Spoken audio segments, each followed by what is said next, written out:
My name is Emily, I'm your host. It's lovely to have you here. Every Thursday, Paris Up Open Mic. We have no idea what's going to happen on stage. We do know one thing, however, we have the esteemed Dr. Monique Wells as our featured performer. I cannot wait, so let's have a round of applause for her. And her very lovely assistant, otherwise known as her husband. Right. The beautiful assistant. So without further ado, let us get this started. So let us give a huge, and I mean huge, I mean like you've never clapped and cheered before, right now, to Dr. Monique Wells. Noise!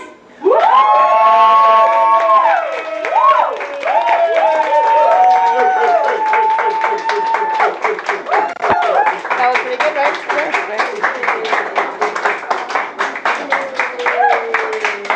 Oh, thank you. I'm sort of overwhelmed by everything that I've heard this evening, and I'm not going to read anything to you. I'm going to tell you a story, but before I do that, okay, you can see it now. I just want to thank Emily for inviting me to be here, and I want to thank all of you for coming out, and I'm going to try to contain myself and not be overly exuberant so that I can respect the time. Overly exuberant. I want to tell you a story about this organization, which is the Wells International Foundation, which is my fairly new U.S. nonprofit. My assistant, Tom, is my partner in a travel planning service called Discover Paris, which you see listed there. And Discover Paris plays a role in this. There's also a French nonprofit called Les Amis de Beauford Delaney, Friends of Beauford Delaney, that is intricately involved in this. And I am the founder and the CEO of the Wells International Foundation. We have 6 strategic focus areas, SFAs, and you can see them listed here. The arts, women's empowerment, literacy, STEAM education. STEAM is science, technology, engineering, arts, and mathematics. Study abroad, and preclinical safety training.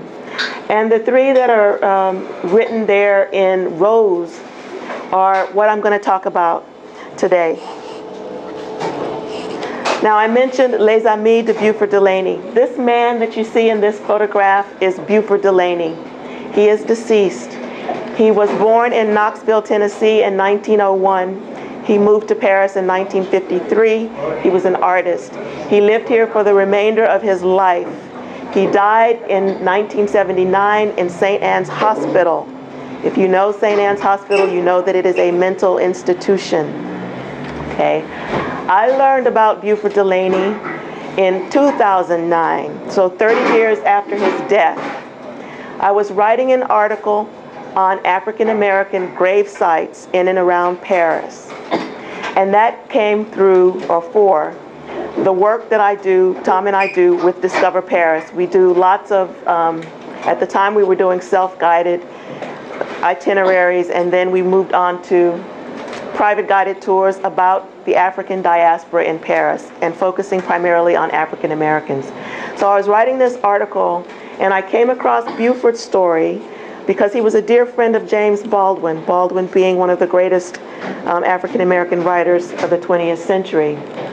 And in researching Beauford's gravesite, I found out that he had died in this mental institution, that he was buried in an unmarked grave in a cemetery outside of Paris.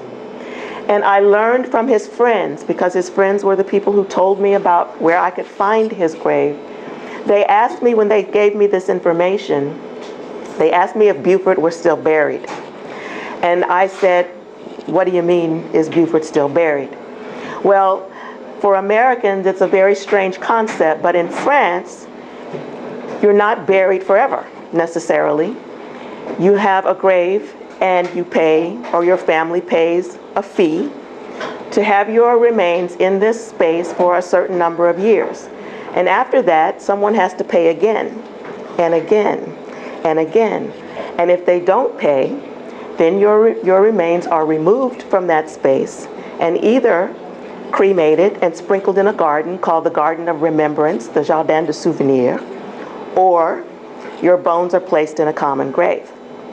And 30 years after Beaufort died, I'm coming along in September 2009, and that was the year that Beaufort was going to be exhumed. This was just totally happenstance. So his friends asked me, can you find out, is he still there? So I go to the cemetery and I ask, and he's supposed to be exhumed that year. So I give this information back to them, and they're, can we save the grave? So I inquire, and the cemetery system is very strict. If you're not family, they don't have to tell you anything. So I appeal to them. I said, well, Beaufort Delaney was an artist, and the French government owns his work. And there have been many exhibitions. He's had many exhibitions here. So when you say artist or you say writer, French people pay attention. So they told me, well, he's going to be exhumed. And I said, well, is there any way to save the grave? Well, we had to petition to save it. His friends collected the money. It was only 274 euros that needed to be paid. And they sent it to me, and I paid it. And so they were so happy that they said, okay, we're going to place a stone at his grave. When I saw the grave, it was really quite sad. I mean, the weeds in that particular division of TA Cemetery were up to my knees when I went there.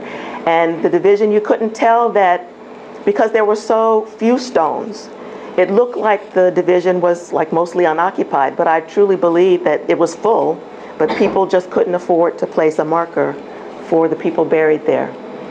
So his friends said, we want to place a stone.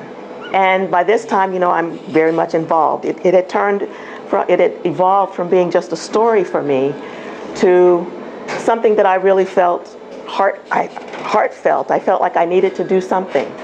So I founded Les Amis de Beaufort Delaney.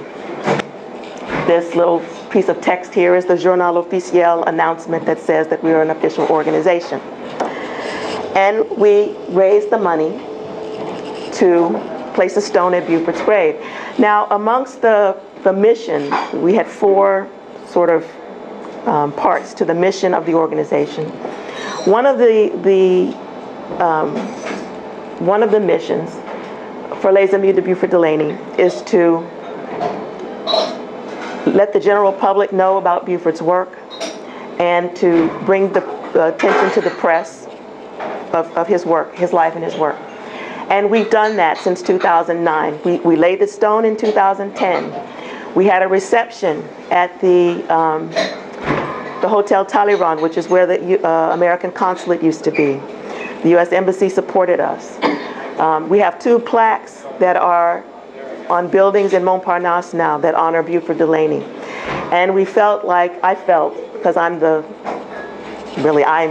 Amis de Beaufort Delaney, really, that the best thing, the thing that would make Beaufort feel the best would be to have a show of his work. So we had a show at Columbia Global Center's Reed Hall in the 6th arrondissement, Montparnasse, and it was called Resonance of Form and Vibration of Color.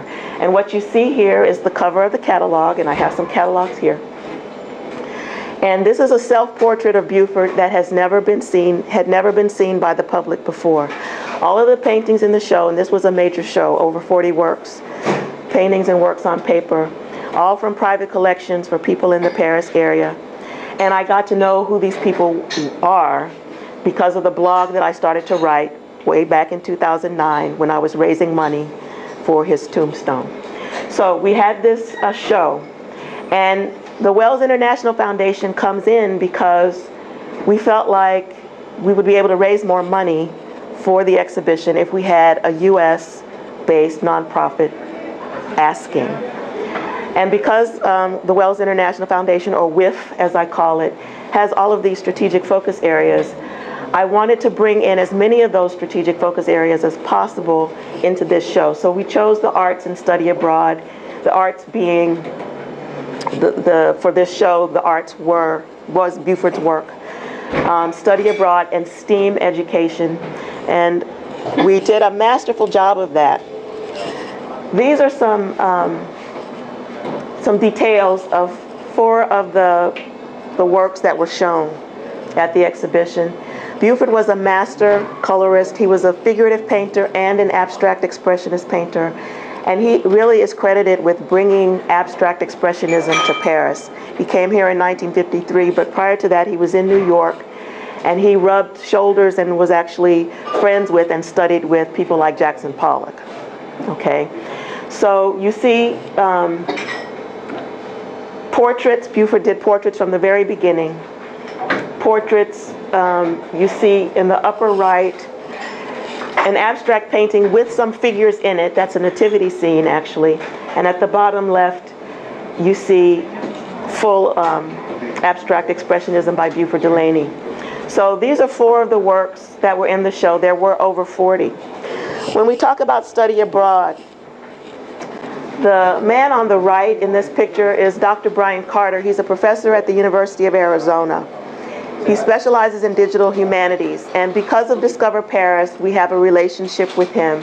When I told him about this exhibition, he said, well, my students can do something with that. We can work with the paintings, and we can create a digital app that will augment the works in this show.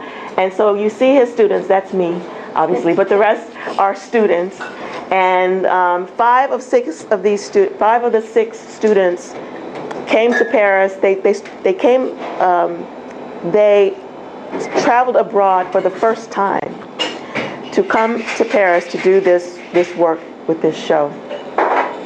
And you can see them here.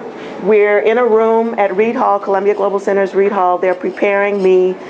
We're getting ready to create the video augments that I'll tell you about in the second half of this presentation.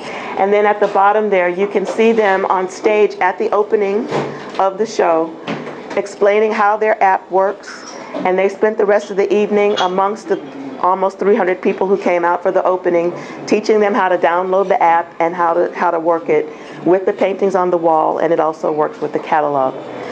For STEAM education, I worked with an organization called Je Rêve, which is reminiscent of Je Rêve, I Dream.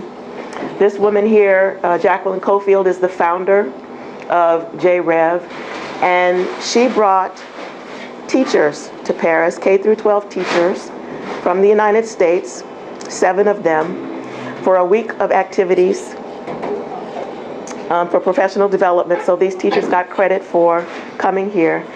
And the focus of their trip was STEAM education. So Jacqueline wanted to teach these teachers how to use art to teach science, technology, math, okay?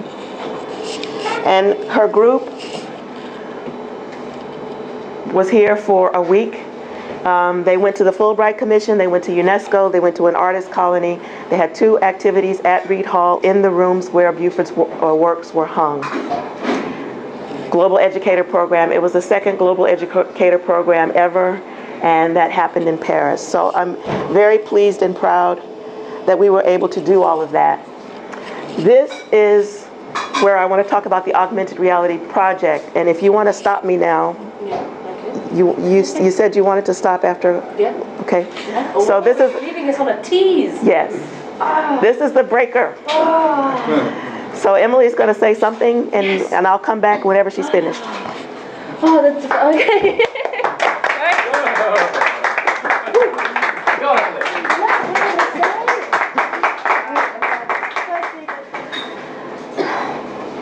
So, when we left off, I was telling you about the Augmented Reality Project that the University of Arizona students came to Paris to create.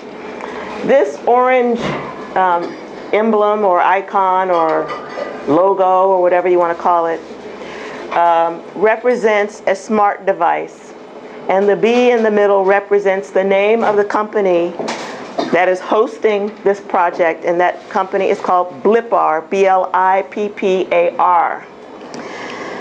When you look at the catalog, and I do have catalogs up here, they're for sale, but you can look at them to decide if you want to buy one. Yeah. When you look in the catalog, and this went for the exhibition as well, whenever you see this icon next to a work, that means that the painting is blippable.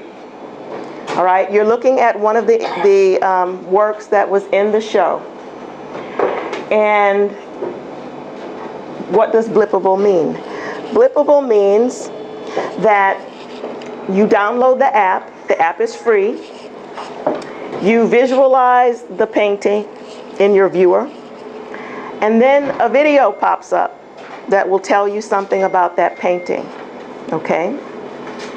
Now, in the first part, I showed you some pictures, just a couple of photos of the group working, and the one that was up here in the upper left was the students getting ready to video me talking about several of Beauford's works. 4 of the augments are spoken word. This man is Mike Ladd. He is an American. He lives in Paris. He is a rapper and a spoken word artist. And he contributed 4 augments to this project. So here you see him in front of the green screen being filmed as he's reciting poems. I'll show you the works that Mike did the augments for. So again, Beauford's self-portrait, undated, oil on canvas, never seen by the general public before. The painting on the right is called The Eye. 1965, oil on canvas. All of these are in private collections in the Paris area. The nativity scene that I showed you in the first part of my talk was augmented by Mike. And then this abstract on the right is the signature abstract of the show. And it also is blippable. This is so cool. So here's blipping in action. Sorry. Oh, she's working it. Sorry, it works really well.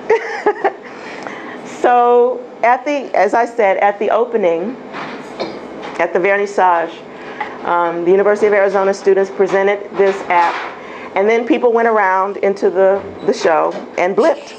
So you see various people holding up their smart device, looking at the painting, and then calling up the app. These people down here actually were not at the opening. These are 2 of the teachers who came during the second week of the exhibition, and they had never heard of Blippar before, and they used this app. You can see them using it there. They are able to take, or have been able to take this technology back to their classrooms and use it to teach whatever subject it is that they teach. The University of Arizona program is STEAM, actually, because it marries art with technology. And these teachers came to Paris to learn how to use art to teach science, technology, math. At the K through 12 level, we're not talking about engineering, really. But they were able to take this technology back to the US. Blippar is actually a British company, I should say that. Yay. And so even though they didn't get to meet the students, they got to use the students' work. The students' work will live as long as Blippar exists, and as long as there's a catalog, and as long as there are these paintings. Anybody who has this app can look at a live painting, can stand live before a painting and blip, or they can use the app in the catalog just like Emily just did. So this was, all of this was WIF's inaugural event. And the show was so successful. We were originally supposed to be at Reed Hall from February 4th through 29th, but because the show was so successful, and in particular because the administration at Reed Hall wanted Columbia University's trustees to see the show, they extended. They asked us to extend, so we went through mid-March. And a lot of things have come out of this exhibition. First and foremost, we have Sojourner, who is our first intern. Thanks to her coming to the exhibition, and you can see her in the Grand Salle at Reed Hall, and you can see this painting here is the nativity scene. She came to the show. Actually, she came on my birthday. Did you know that? She came on February 27th. We thought we were almost going to be closing. And she was so impressed with everything that she saw that she emailed me weeks later and said, I'm applying for a fellowship. Can I work for you as an intern? And here she is. Give her a hand.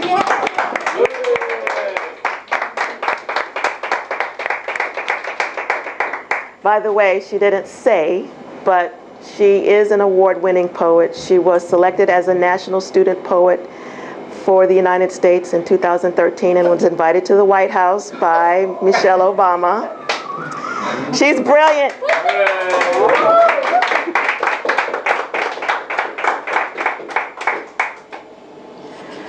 So what's next for us? So we're taking the show on the road. Reed Hall is not an exhibition space. It is a working university space. We had 2 fabulous rooms, but Reed Hall it's not even a gallery space that we had. We were actually in spaces where classes are held, concerts are held, and another space where there's a lot of, the students have lunch and there are a lot of conferences. So we're actually taking this show to museums now. We're making a video of the various educational and cultural programs that took place. How shall I say? We took video of 6 of the 8 educational and cultural programs that took place, and we're making a video out of those so that we can send that to museums that are interested in hosting the show. We have already a list of 13 museums in the United States that have expressed interest, and we are hoping to also have the show travel to Great Britain, to Switzerland, and to Spain. All right. And part of what Les Amis' job is to continue to promote Beauford Delaney's legacy. So we're always looking for students who wish to become Beauford Delaney scholars. So if anybody in this room knows of people who study art history, study fine arts, study any kind of anything having to do with culture, expatriation, anything like that, Beauford Delaney is a candidate for study. Okay, so come and see me. I have a sign-up sheet here. I'm taking people's names and email addresses, and I'll put you on a list, and we can talk. So I want you guys to come up, have a look at the catalog. If you're interested in purchasing one, I'm happy to take your money. But even if you're not, have a look, download the app, check out how this works. The app works on the cover. It works on 20 images inside of the catalog. And even though we're probably going to have other people performing now, but once that's over and it's time to, mix and mingle, come and see me. It works. All right. Anybody have questions? Any questions? Yeah. Is there any works by him in the French National Collections, or? There is one painting that is at the Pompidou Center, and it is enormous, and it is a masterpiece, but it is not it's not permanently on display. It was It was shown in a show called Multiple Modalities. Yeah. Okay, it was in that show, but it's now back in the in storage. Anyone else? I'm just going to give a huge, massive round of applause for Monique Wells, who... Thank you.